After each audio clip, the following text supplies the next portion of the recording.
Di tengah hinaan dan cemoohan mantan ibu mertua, aku tetap tenang. Tapi saat suamiku muncul dari mobil mewah, semua terdiam. Siapa dia sebenarnya? Dan apa yang akan terjadi selanjutnya? Namaku Alia. Kalau kau bertanya padaku seperti apa rasanya, jadi orang yang selalu dianggap kurang, aku mungkin bisa menulis buku setebal kamus, karena sepanjang hidupku, aku sudah terlalu sering dibilang tak cukup. Tak cukup cantik, tak cukup kaya, tak cukup pantas. Tapi yang paling menyakitkan adalah saat aku dianggap tak cukup. Sebagai istri. Bukan karena aku selingkuh. Bukan karena aku durhaka. Tapi karena aku miskin. Aku masih ingat jelas hari ketika aku dinikahkan dengan Fajar. Suamiku dulu. Waktu itu aku cuma gadis biasa dari keluarga sederhana. Ayahku pensiunan guru. Ibuku penjual kue keliling. Kami bukan orang yang bisa nyumbang banyak saat lamaran, tapi kami datang dengan tulus dan niat baik. Dan Fajar, laki-laki yang pernah aku cintai setengah mati, katanya sih terima aku apa adanya. Tapi yang aku lupa, pernikahan di negeri ini seringkali bukan cuma soal dua orang, tapi dua keluarga. Dan keluarga Fajar, khususnya ibunya, tak pernah benar-benar menerimaku. Perempuan ini cuma bawa kemiskinan ke rumah kita. Ucap Bu Lilis, ibu mertua, di malam pertama aku pindah ke rumah mereka. Bayangkan, baru saja aku ganti baju setelah sungkeman, langsung disambut dengan kalimat semacam itu. Dan Fajar hanya diam, seperti biasa. Seolah ibunya adalah langit dan ia tak bisa membantah. Hari-hari setelah itu tak pernah mudah.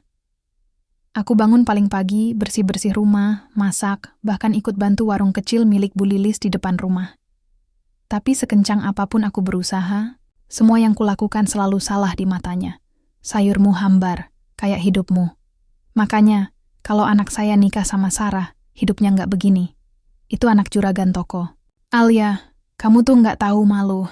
Numpang di rumah orang tapi gaya sok jadi nyonya. Tiap kata yang keluar dari mulut ibu mertuaku seperti duri. Pelan-pelan menusuk, tapi terus-menerus. Dan yang paling membuatku sakit hati adalah sikap Fajar. Dia tak pernah berdiri membelaku, tak pernah berkata, "Ibu, cukup," atau sekadar genggam tanganku saat aku menangis malam-malam. Tidak. Fajar lebih sering menghabiskan waktu di luar rumah, entah bekerja, entah nongkrong, entah main game di warnet. Aku sendirian di medan perang. Awalnya aku masih bertahan. Kukira cinta bisa menyembuhkan segalanya. Kukira, jika aku sabar, suatu saat mereka akan melihat tulusnya niatku. Tapi aku salah, aku hamil. Dan saat aku kira berita itu akan mengubah semuanya, dunia justru berubah lebih kelam. Apa? Hamil? Jangan-jangan itu bukan anak Fajar. Bentak Bu Lilis sambil membanting piring di meja makan. Matanya melotot, menuduhku seperti perempuan murahan. Dan lagi-lagi, Fajar hanya diam. Akhirnya aku keguguran. Malam itu aku sendirian ke rumah sakit. Tak ada yang mengantar. Tak ada yang menungguiku pulang. Dan disitulah aku sadar, aku hanya dianggap beban. Beberapa bulan setelah kejadian itu, aku diceraikan. Alasannya klasik, tidak ada kecocokan. Tapi aku tahu, ini semua karena aku tak pernah bisa menjadi cukup untuk mereka. Dan anehnya, saat itu aku justru merasa lega. Aku kembali ke rumah orang tuaku. Sempat malu, sempat merasa gagal, tapi di sanalah, untuk pertama kalinya dalam waktu lama, aku merasa tenang. Ayahku tak banyak tanya, hanya memelukku. Ibuku memasakkan SOP kesukaanku. Dan malam itu aku menangis sepuasnya di pelukan mereka. Lucu ya?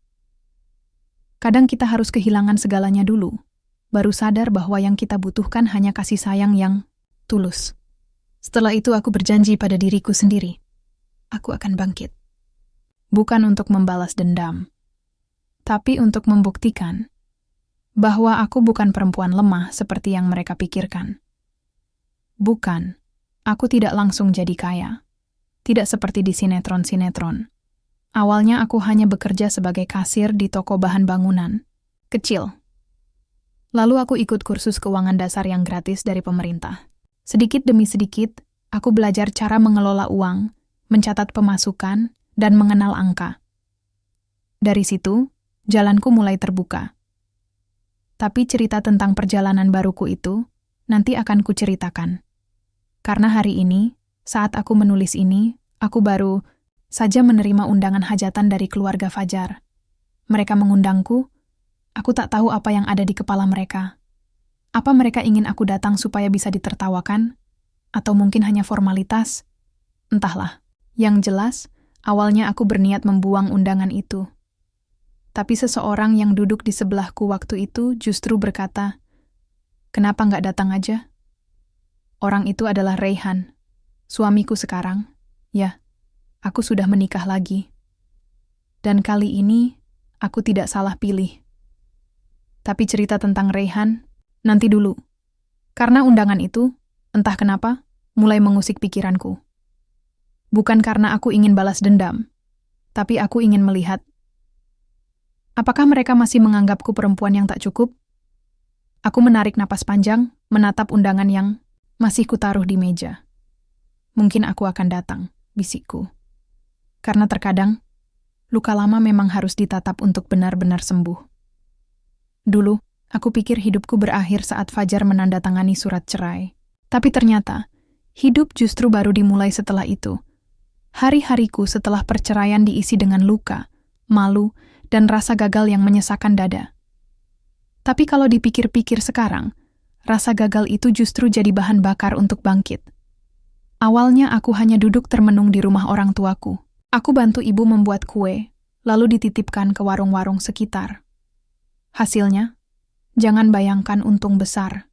Kadang cuma cukup buat beli beras 2 kilo. Tapi itu awal yang cukup baik buatku. Tiap malam, aku buka-buka YouTube, nonton video tentang cara mengatur keuangan. Aku juga nemu komunitas online ibu-ibu UMKM. Dari sana aku mulai belajar. Nggak mudah, tapi perlahan aku paham. Uang sekecil apapun, kalau dikelola dengan cerdas, bisa jadi besar. Lalu suatu hari, ada lowongan kerja sebagai staf admin di sebuah toko bahan bangunan. Aku coba-coba lamar, dengan modal ijazah SMA dan semangat hidup baru. Dan entah kenapa, semesta sepertinya mulai berpihak. Aku diterima. Kerja di toko itu nggak mewah. Gajinya pas-pasan. Tapi aku merasa hidupku mulai punya arah. Aku belajar banyak soal pencatatan keuangan, manajemen stok, sampai dealing sama pelanggan dan supplier. Perlahan, aku mulai suka dunia bisnis. Ada sensasi puas saat berhasil menyelesaikan laporan atau saat lihat omzet toko naik karena kerja timku. Hidupku memang masih sederhana, tapi kali ini aku berdiri di atas kakiku sendiri. Raihan datang ke hidupku seperti matahari pagi yang hangat, datang pelan, tapi menyinari semua luka yang lama tersembunyi. Kami pertama kali ketemu di toko. Dia datang sebagai pelanggan, mau renovasi rumah katanya. Awalnya aku cuma bantu buatkan nota dan cetak invoice. Tapi entah kenapa, setelah itu dia sering balik lagi.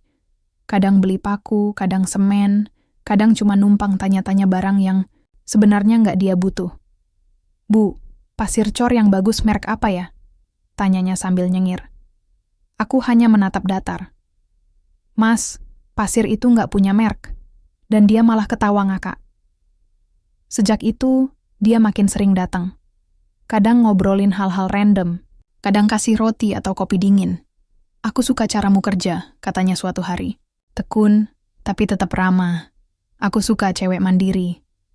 Aku sempat curiga. Setelah semua yang pernah kualami, aku bukan orang yang mudah percaya lagi. Tapi Raihan sabar. Dia nggak maksa, nggak buru-buru. Dia datang dengan cara yang tulus dan lambat. Laun, aku tahu, dia bukan orang biasa. Aku baru tahu kalau Raihan adalah pemilik perusahaan kontraktor besar di kota sebelah saat aku tak sengaja melihat dia diwawancarai di TV lokal. Waktu kutanya, dia cuma senyum. "Aku cuma kerja keras, ya. Sama kayak kamu.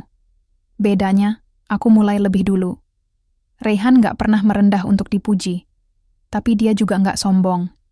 Dia justru sering cerita gimana dia dulu juga pernah tidur di ruko kecil, ngurus proyek sambil makan mie instan.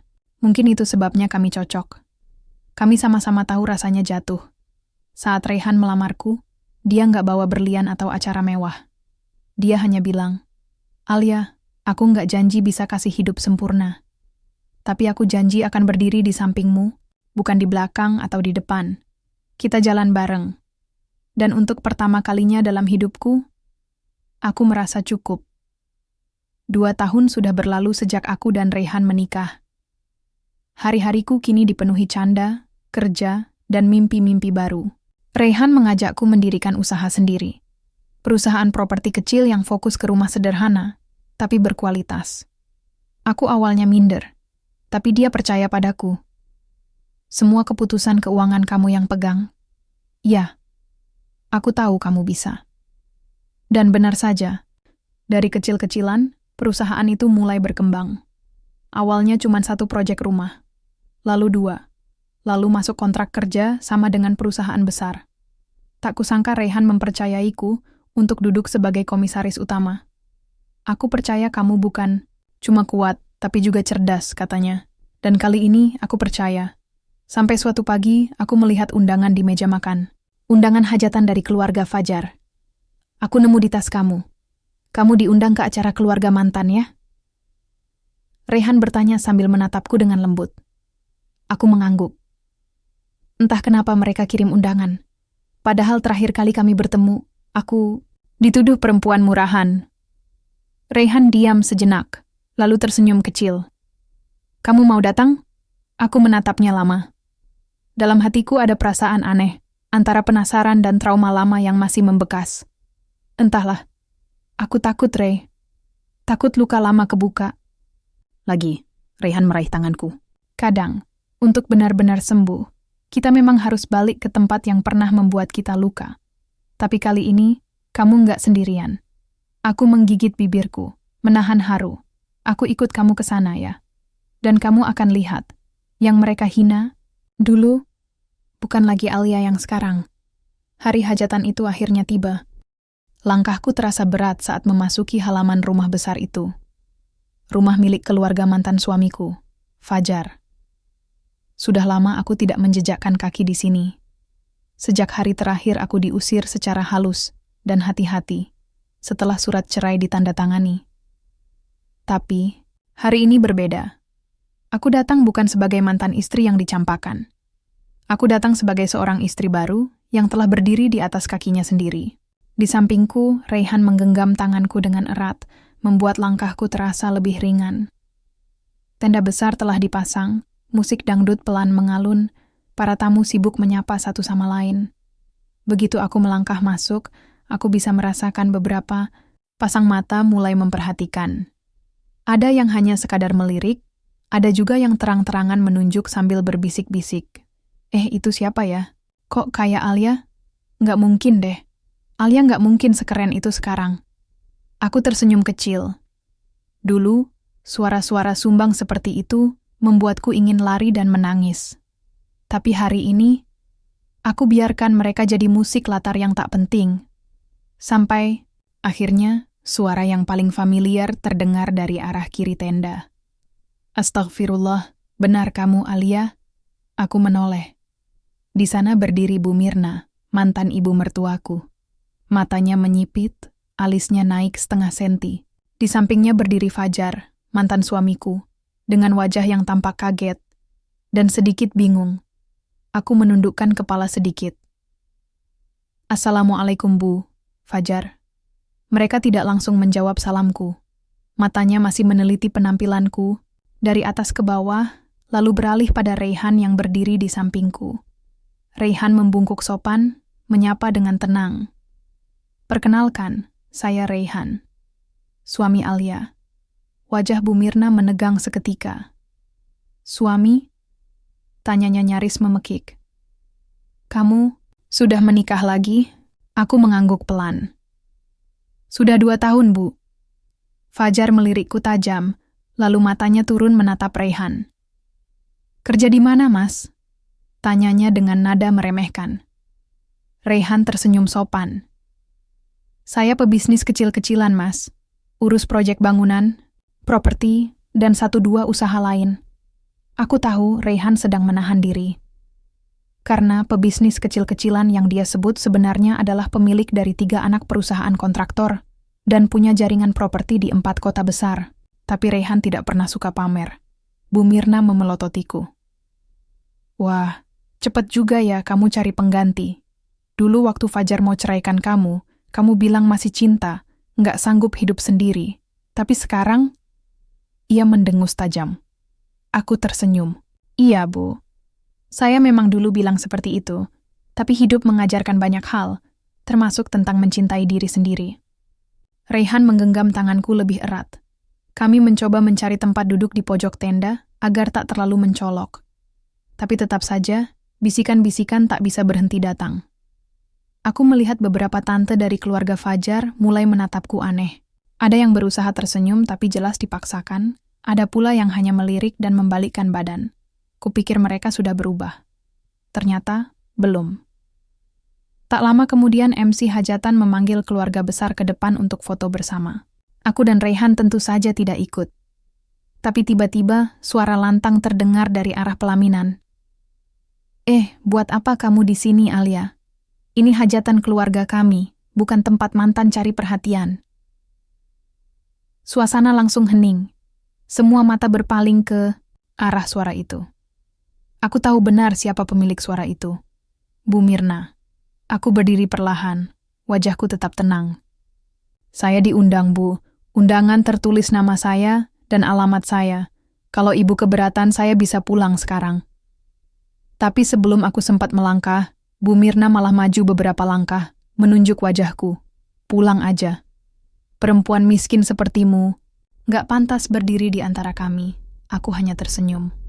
Kali ini, aku tidak akan lari, tidak akan menangis. Karena aku bukan lagi Alia yang dulu. Sebelum aku bisa membalas sepatah kata pun, suara mesin mobil mewah terdengar masuk ke halaman. Semua tamu menoleh. Sebuah mobil hitam mengilap berhenti tepat di depan tenda. Supirnya keluar membukakan pintu, dan dari dalam mobil muncul seorang pria muda berbadan tegap dengan jas rapi. Dia berjalan tenang ke arah kami. Semua orang menatap dengan rasa penasaran. Sampai akhirnya, ia berdiri di hadapanku dan Raihan, lalu tersenyum ramah. Maaf telat, Pak Komisaris. Tadi sempat ada meeting mendadak. Aku nyaris tertawa melihat wajah Fajar yang berubah pucat. Begitu pula dengan Bu Mirna yang kini bingung luar biasa. Raihan mengangguk tenang pada pria itu, lalu menjawab, "Tak apa, ini juga momen yang pas." Orang-orang mulai berbisik, "Pak Komisaris? Komisaris apa?" Raihan lalu menoleh pada Fajar dan Bu Mirna. Sebenarnya saya tidak berniat bicara di sini. Tapi kebetulan, Fajar, kamu melamar kerja ke perusahaan saya minggu lalu, bukan? Fajar yang tadi sombong kini terlihat gugup. Iya mas, saya kirim CV. Saya butuh kerja. Dan keputusan akhir soal kamu diterima atau tidak, Raihan melanjutkan sambil menatapku lembut, ada di tangan istri saya. Karena dia kini menjabat sebagai komisaris utama di perusahaan itu. Dega aku bisa mendengar napas Fajar tercekat. Bu Mirna memegang dada, matanya melotot seperti melihat hantu. Seketika itu juga, seluruh tamu terdiam, tak ada yang berani bersuara. Dan aku hanya berdiri tegak, tersenyum lembut. Setelah pengumuman tak terduga itu, suasana hajatan berubah drastis. Orang-orang yang tadinya mengerubungiku dengan tatapan mencemooh, kini hanya berani melirik dari kejauhan. Beberapa bahkan terlihat canggung saat tatapan mereka bertemu dengan mataku. Aneh ya, bagaimana satu pengakuan bisa membuat mulut-mulut yang biasa bicara lantang, tiba-tiba bungkam seperti bisu. Bu Mirna tidak berkata apa-apa lagi. Ia hanya berdiri diam dengan mata melotot, wajahnya pucat seperti tak percaya dengan apa yang baru saja didengarnya. Sementara itu, Fajar, mantan, suamiku terlihat sibuk memainkan jemarinya, matanya tak berani menatapku maupun Raihan. Wajahnya penuh kegugupan. Aku dan Raihan memilih duduk kembali, mengambil minuman dan sedikit makanan ringan di pojok meja. Tapi sepertinya ketenangan kami tak bertahan lama. Alia, boleh bicara sebentar? Suara itu familiar. Aku menoleh pelan. Benar saja, Fajar berdiri di belakangku, tangannya mengusap tengkuk seperti orang salah tingkah. Dulu, dia selalu datang dengan penuh percaya diri. Sekarang, bahkan untuk menatap mataku saja, dia tampak ragu-ragu.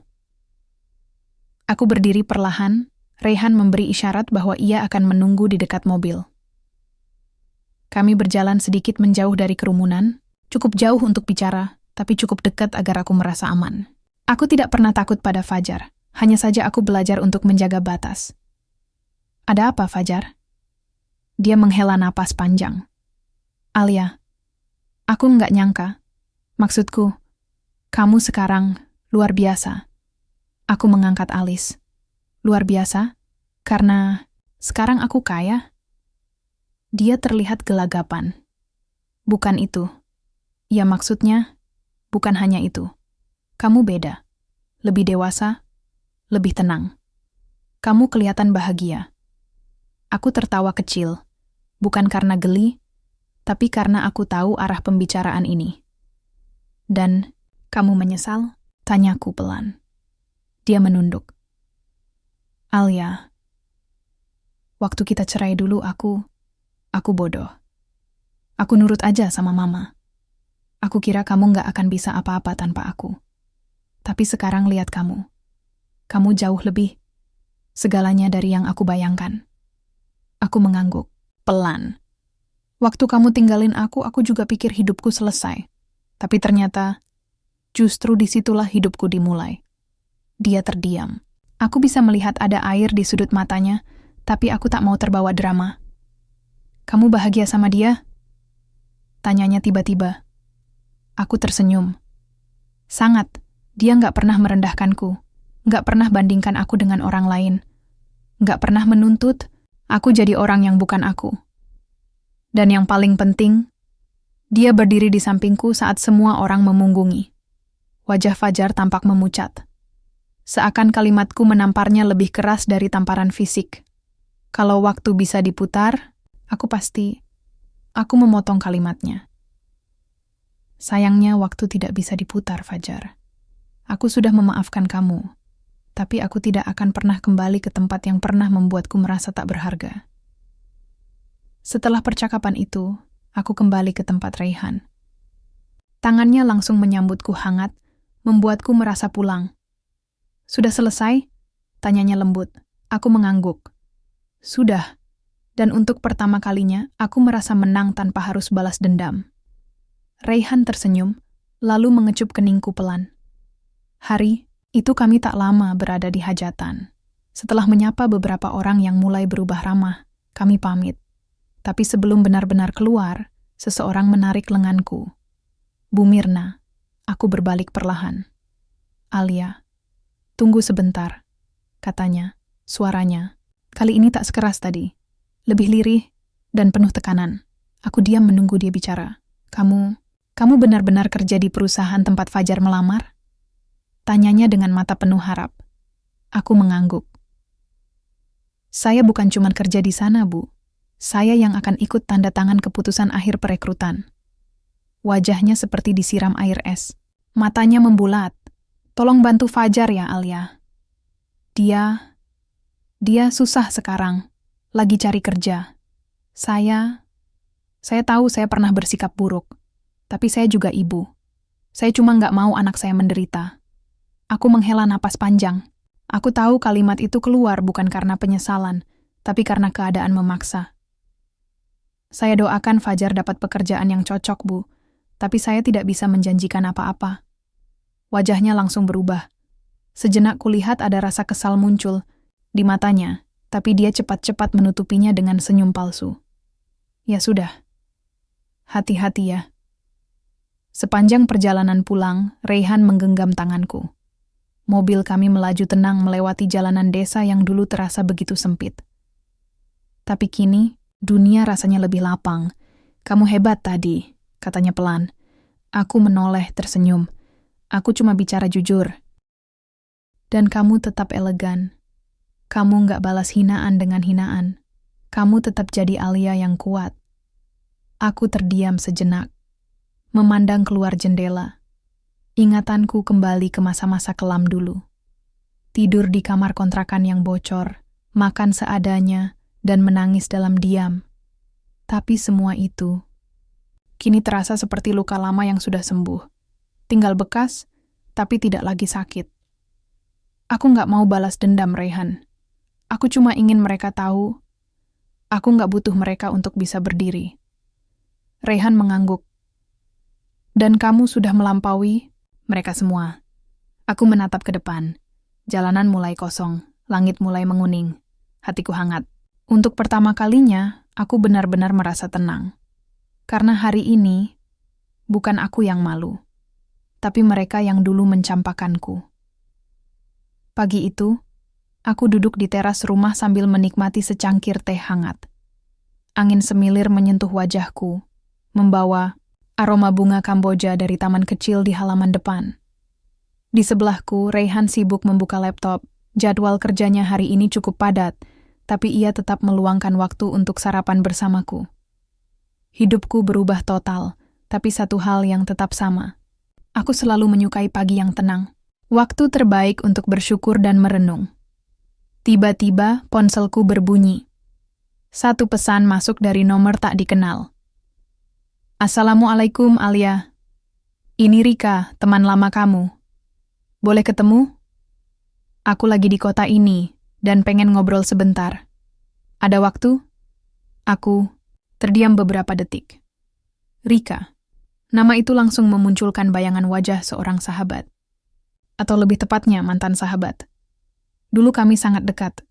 Tapi setelah aku diceraikan, dia menjauh. Bahkan ikut tertawa saat aku dihina di depan umum oleh mantan mertuaku. Saat itu aku kecewa. Tapi aku memilih diam dan menjauh.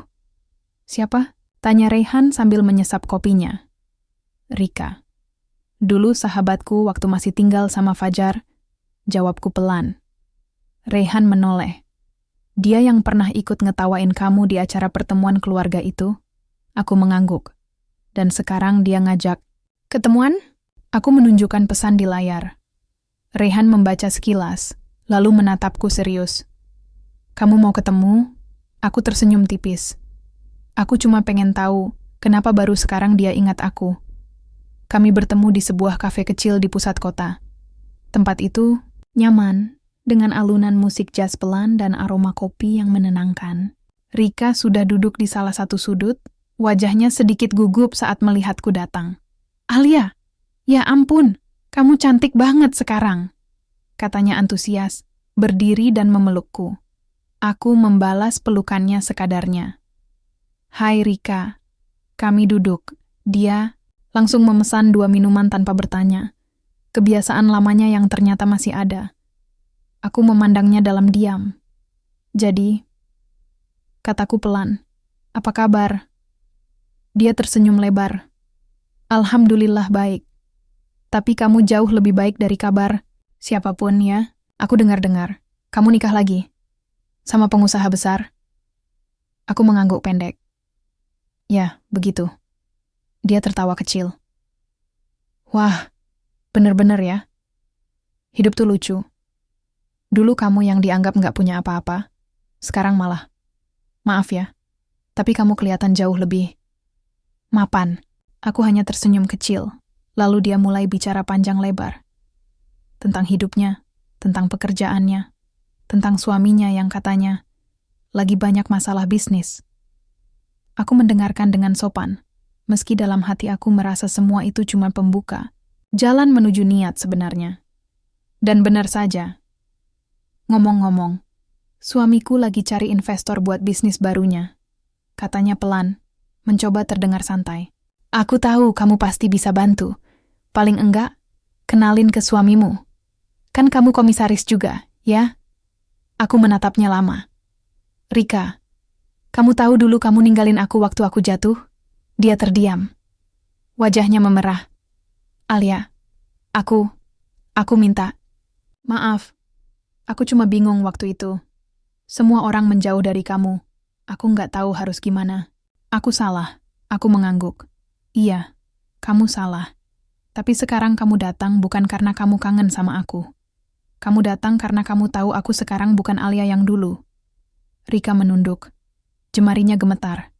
Aku menghela napas. Rika, aku nggak marah. Tapi jangan berharap aku bisa langsung percaya. Aku sudah terlalu kenyang sama senyum palsu dan kata-kata manis. Aku belajar dari rasa sakit, dan aku nggak mau terluka lagi. Dia menggigit bibirnya. Alia, aku cuma pengen punya kesempatan memperbaiki semuanya. Aku berdiri perlahan.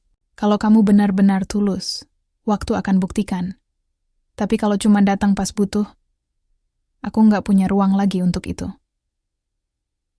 Sepulang dari kafe, aku cerita semuanya ke Reyhan. Dia hanya mengangguk dan tersenyum. Kamu tahu, salah satu hal yang paling aku kagumi dari kamu adalah caramu tetap tegas tanpa kehilangan empati. Aku tersenyum kecil. Aku nggak dendam, Reyhan. Tapi aku juga nggak mau jadi orang bodoh yang jatuh ke lubang yang sama. Bagus, katanya sambil menggenggam tanganku. Tetap jadi Alia yang sekarang, yang kuat, yang tahu siapa dirinya. Malam itu, aku membuka laptopku dan mengecek laporan mingguan dari perusahaan. Salah satu folder laporan HRD membuat mataku langsung tertuju ke satu nama, Fajar Setiawan. Status, lamaran sedang dipertimbangkan, aku terdiam lama, dunia benar-benar berputar. Dulu aku yang memohon pada Fajar untuk tetap tinggal, kini aku yang duduk di kursi atas, memegang nasibnya dengan satu keputusan. Aku memandangi layar beberapa saat. Ada rasa aneh di dada, bukan bangga, bukan puas, tapi lega.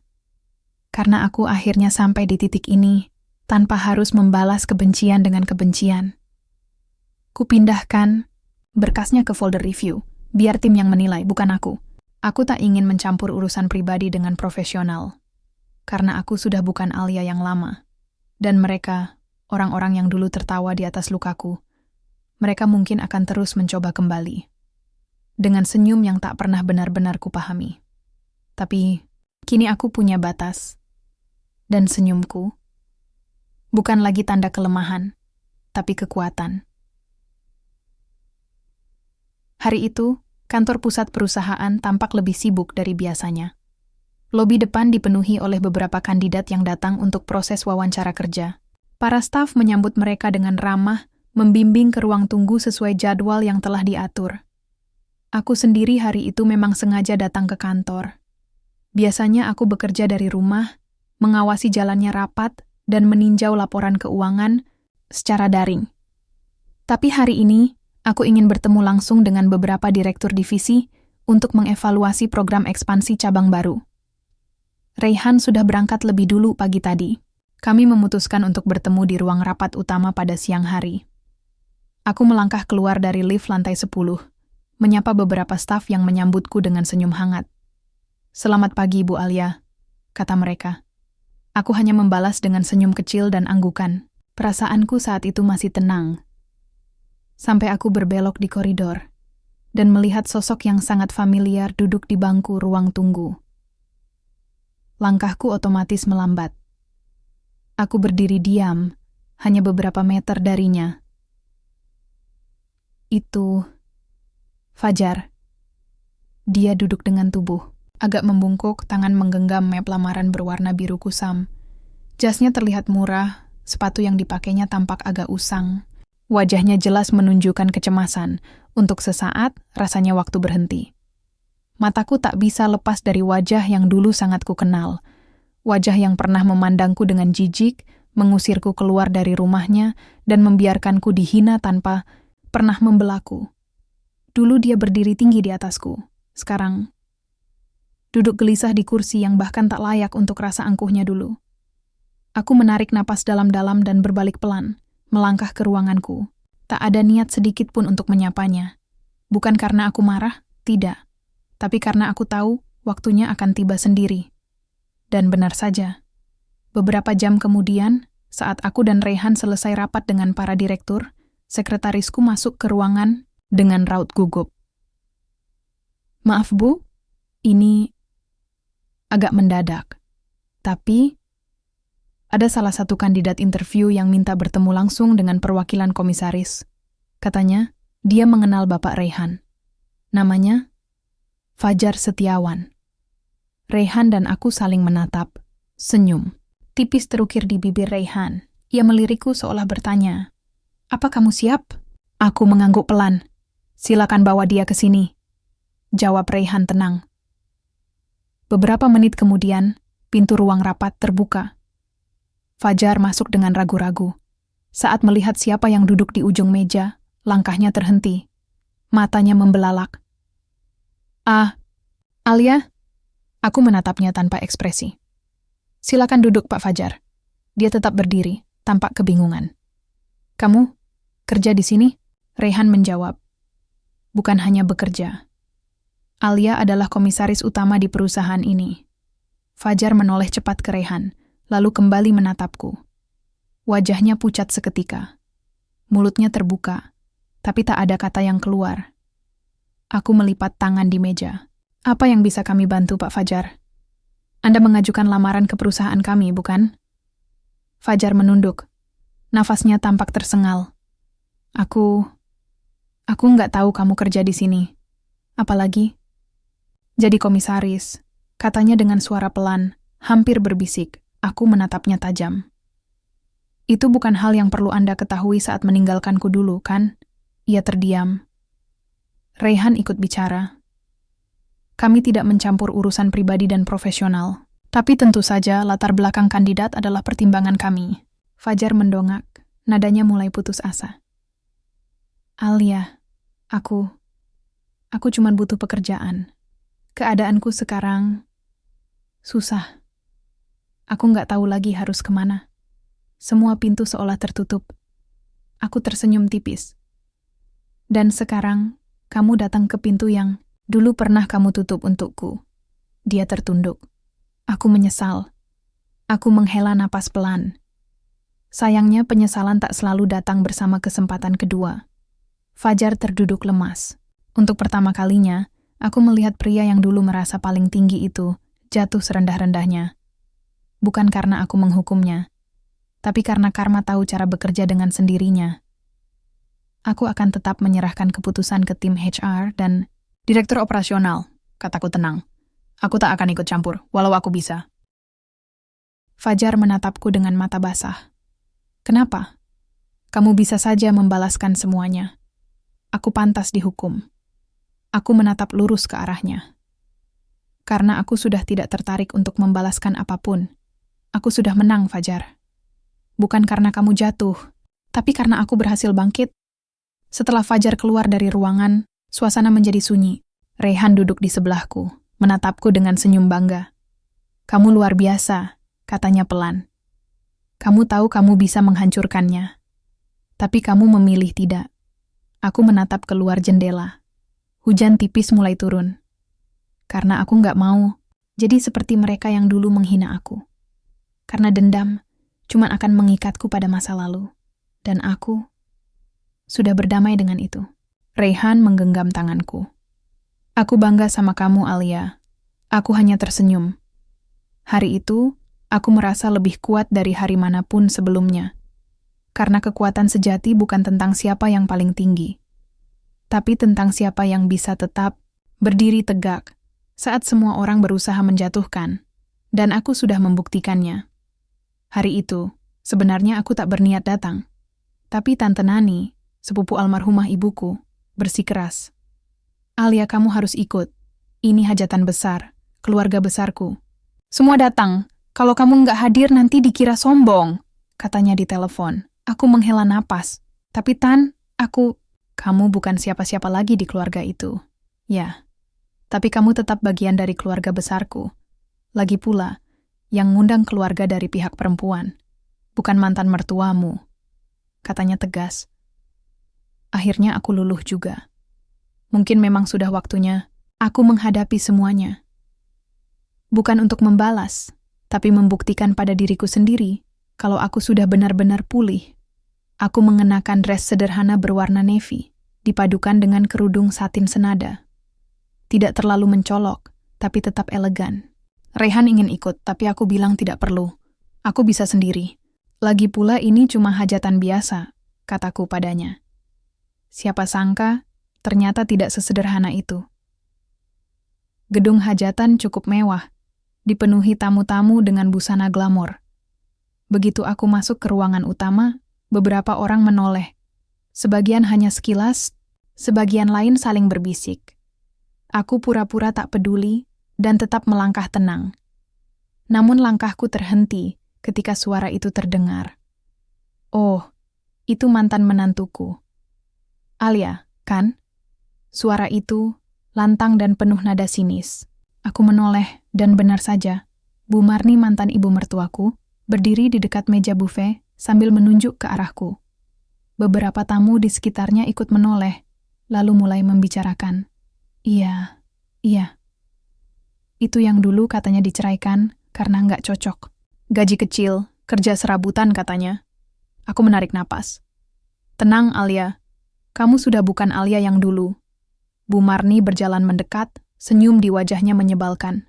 Tumben kamu berani datang ke sini. Nggak takut dikira nyari perhatian? Aku tersenyum tipis. Saya diundang, sama keluarga tante saya. Tapi tetap aja nggak pantas. Tempat kayak gini tuh buat orang-orang berada. Bukan, ya, kamu tahulah. Ucapnya sambil melirik ke bajuku. Sakit? Jelas. Tapi aku sudah belajar menelan sakit itu sejak lama. Belum sempat aku menjawab, tiba-tiba suara lain menyusul dari belakang. Alia? Aku menoleh. Fajar. Dia berdiri di dekat pintu masuk, mengenakan batik dan celana bahan. Rambutnya sedikit berantakan, wajahnya jelas kaget melihatku di sini. Kenapa kamu ke sini? Tanyanya pelan. Sebelum aku sempat bicara, Bu Marni memotong cepat. Katanya diundang, tapi kan nggak semua tamu itu pantas dilihat. Dandan cantik, tapi tetap aja, hatinya pasti masih iri lihat kamu udah punya kehidupan baru, Jar. Aku tertawa kecil. Saya nggak pernah iri dengan kehidupan yang dibangun dari penghinaan, Bu. Kamu masih aja keras kepala. Padahal kalau waktu itu kamu nurut, nggak manja, nggak bakal diceraikan. Waktu itu, saya hanya ingin dihargai, bukan dimanja. Tapi sepertinya itu terlalu mahal di keluarga Ibu. Beberapa tamu mulai mendekat. Suasana jadi canggung. Bu Marni tetap dengan ekspresinya yang congkak seperti menang. Sudahlah, miskin jangan banyak gaya. Ini pesta orang kaya. Jangan sampai bikin malu tamu lain, katanya keras-keras. Aku diam. Bukan karena kalah. Tapi karena aku tahu, waktunya sudah dekat. Dan benar saja. Bunyi klakson mobil mewah terdengar dari luar gedung. Semua kepala menoleh, termasuk aku. Sebuah mobil sedan hitam mewah berhenti tepat di depan pintu masuk. Dari dalamnya keluar seorang pria dengan jas biru gelap, rambutnya disisir rapi, senyum elegan di wajahnya. Raihan. Dia melangkah mantap ke dalam gedung. Suasana langsung sunyi. Bahkan suara musik latar dari speaker pun seakan lenyap. Maaf, saya terlambat, katanya tenang. Dia menghampiriku, meraih tanganku dan mengecupnya di hadapan semua orang. Sayang, kamu nggak apa-apa? Tanyanya lembut. Aku mengangguk. Nggak apa-apa. Tapi mereka kelihatannya kaget. Raihan menoleh ke arah Fajar dan Bu Marni. Wajah Bu Marni menegang. Fajar terlihat syok luar biasa. Kamu siapa? Tanya Bu Marni. Suaranya gemetar. Aku, suami Alia. Raihan Ardiansyah, jawab Raihan tenang. CEO Ardia Group. Mungkin ibu pernah dengar? Wajah Bu Marni langsung memucat. Fajar seperti baru sadar. Ardia Group? Berarti tempat aku melamar kerja kemarin? Raihan tersenyum simpul. Iya.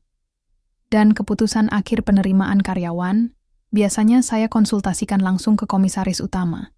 Raihan melirik ke arahku, memegang tanganku erat, dan itu adalah istri saya, Alia. Semua tamu terdiam. Satu persatu mulai mundur. pura-pura sibuk mengambil makanan atau menghindari keributan. Bu Marni melangkah mundur. Wajahnya pucat pasi. Mulutnya bergerak-gerak seperti hendak berkata sesuatu, tapi tak ada suara keluar. Sementara Fajar, dia hanya berdiri terpaku.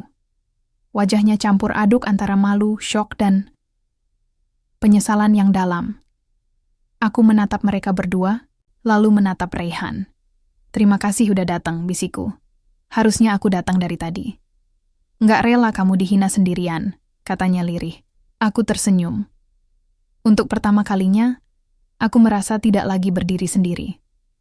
Dan untuk pertama kalinya pula, mereka melihatku berdiri. Bukan sebagai wanita yang mereka hina, tapi sebagai seseorang yang justru lebih tinggi dari semua ejekan mereka. Setelah keheningan panjang itu, semua terasa melambat. Orang-orang mulai berbisik lagi, tapi sekarang suaranya berbeda. Bukan lagi cemoohan, justru kekaguman.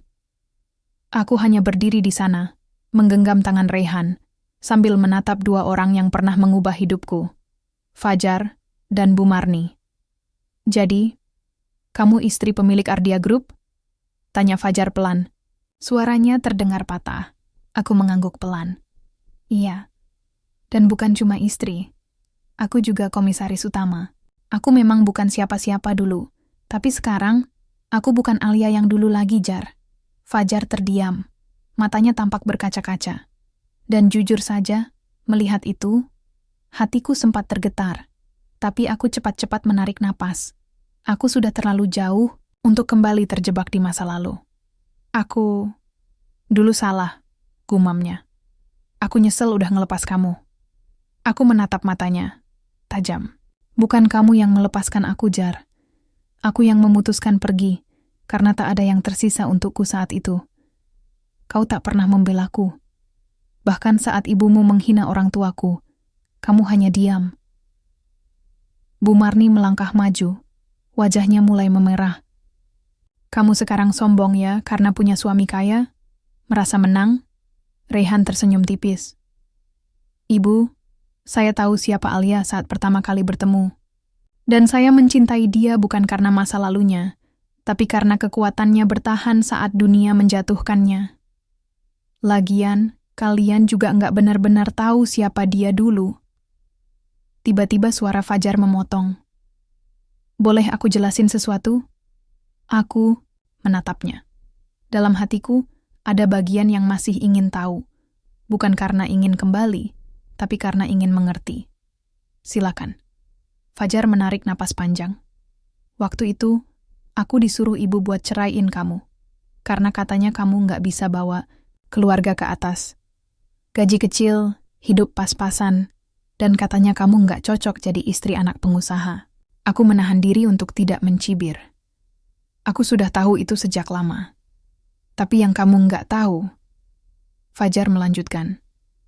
"Aku sempat menolak. Tapi ibu ngancam. Kalau aku nggak nurut, aku bakal dikeluarin dari perusahaan keluarga. Semua fasilitas bakal dicabut." Bu Marni terlihat kaget. "Fajar, kamu ngapain cerita semua itu?"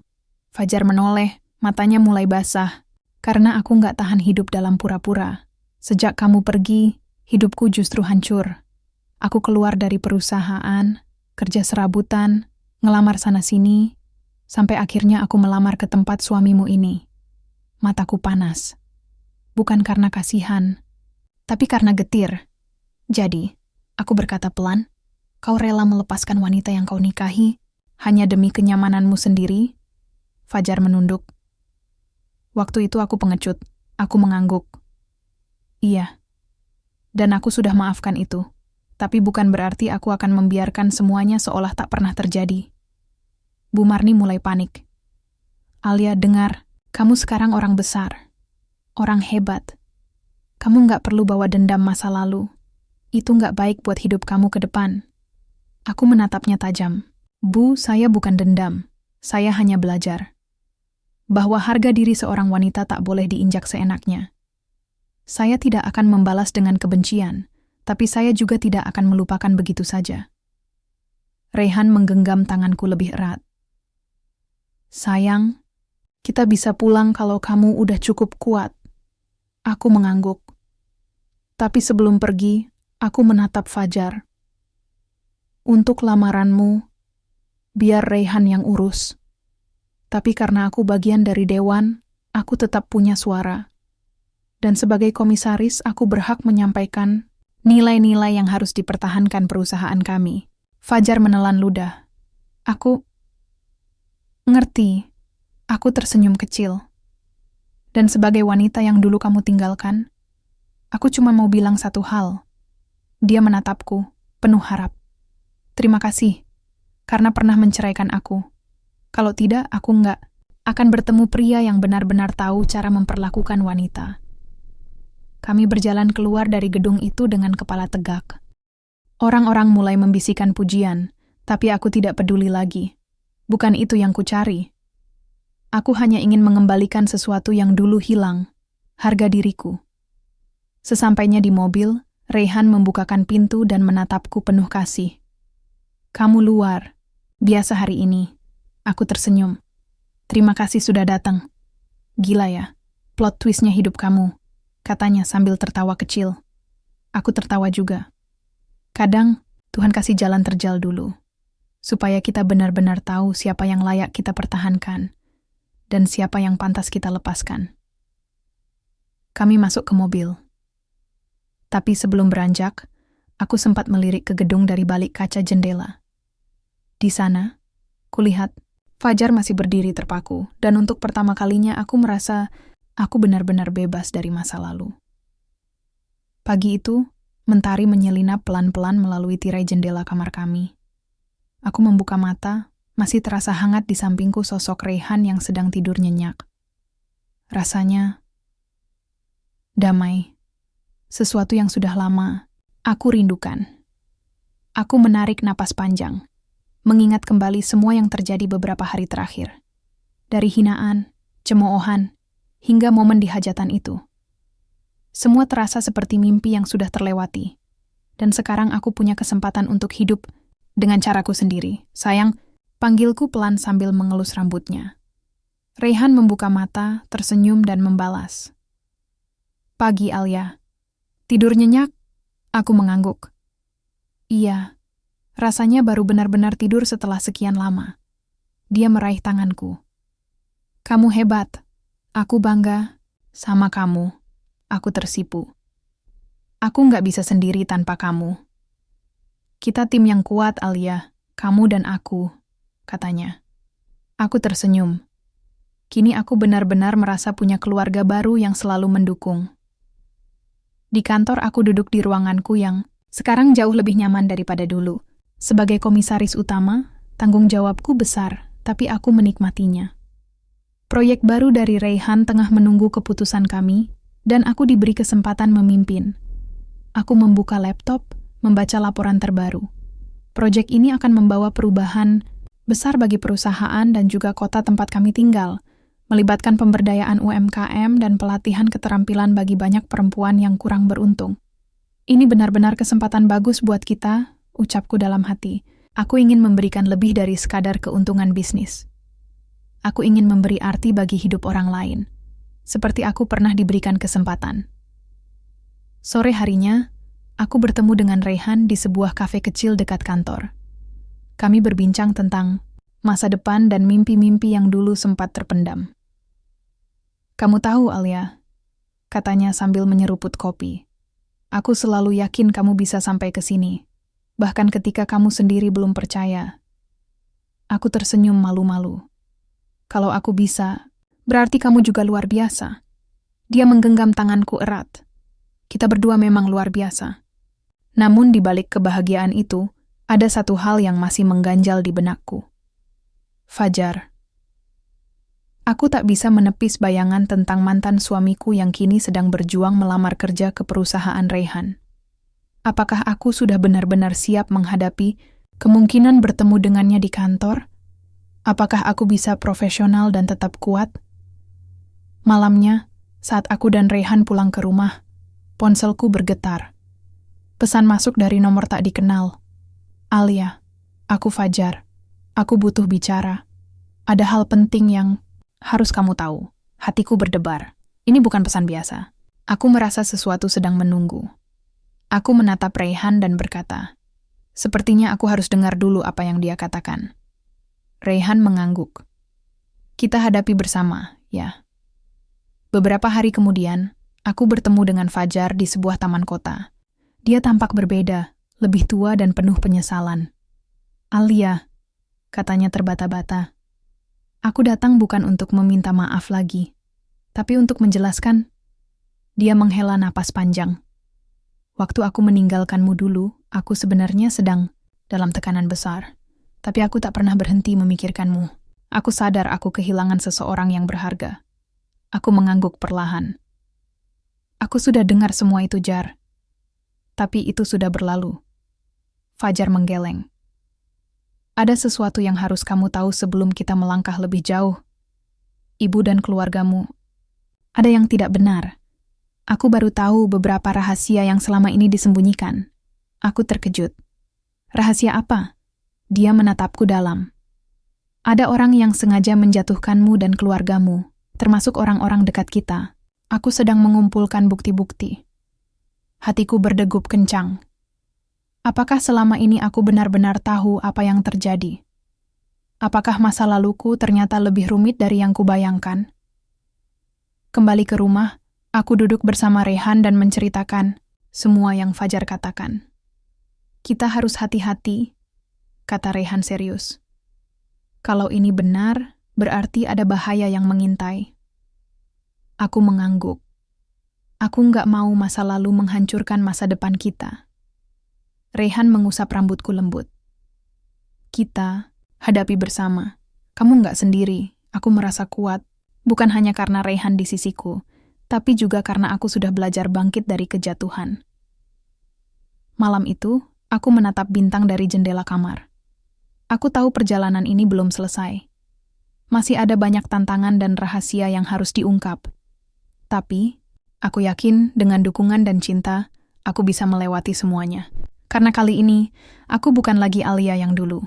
Aku Alia yang baru, dengan kehidupan baru yang layak aku dapatkan. Hari itu cuaca cerah, tapi hatiku campur aduk. Aku dan Raihan sudah menyiapkan diri untuk menghadapi babak baru dalam hidup kami. Setelah mendapat kabar dari Fajar tentang rahasia kelam yang selama ini tersembunyi, aku tahu saatnya membuka tabir masa lalu. Kami memutuskan mengumpulkan bukti-bukti yang Fajar dapatkan. Ternyata, mantan ibu mertuaku dan beberapa anggota keluarganya selama ini melakukan berbagai intrik agar aku terlihat buruk di mata mereka dan masyarakat, bahkan menutupi fakta tentang kesulitan ekonomi yang sebenarnya mereka alami. Aku terkejut, tapi sekaligus lega. Kini aku tahu mengapa aku dulu diperlakukan seperti itu. Mereka takut jika aku bisa bangkit dan sukses, maka kebohongan mereka akan terbongkar. Di kantor, aku memanggil Fajar, Raihan, dan beberapa rekan terpercaya untuk membahas langkah selanjutnya. Aku tahu aku harus bersikap profesional, tapi juga tegas. Aku ingin perusahaan ini menjadi tempat yang adil dan bersih dari segala intrik. Ucapku tegas. Kalau ada yang terbukti berbuat curang, mereka harus bertanggung jawab. Hari demi hari, kami bekerja sama menyusun laporan dan bukti. Aku merasa bangga pada diriku sendiri karena bisa tetap kuat dan mengambil posisi yang selama ini aku impikan. Kemudian datanglah hari yang menentukan, rapat umum pemegang saham. Semua orang berkumpul, termasuk mantan suami dan ibu mertuaku. Mereka tak menyangka aku akan hadir sebagai komisaris utama. Dan aku membawa bukti-bukti yang tak terbantahkan. Aku menyampaikan secara lugas dan tenang, membuka satu persatu kebohongan dan intrik mereka. Ruangan menjadi sunyi, semua mata tertuju padaku. Mantan ibu mertuaku tampak terpukul, sedangkan Fajar yang dulu aku kira sudah menyerah, kini berdiri di sisiku dengan bangga. Setelah rapat selesai, aku dan Raihan berjalan keluar dengan senyum puas. Aku tahu perjalanan ini tidak mudah. Tapi aku sudah membuktikan bahwa aku layak mendapatkan kebahagiaan. Kini, aku bisa menjalani hidup dengan penuh percaya diri, bersama pria yang mencintaiku apa adanya, dan di lingkungan yang menghargai siapa aku sebenarnya. Aku menatap langit biru dan berbisik. Ini baru permulaan, Raihan. Raihan menggenggam tanganku erat. kita jalani bersama, Alia.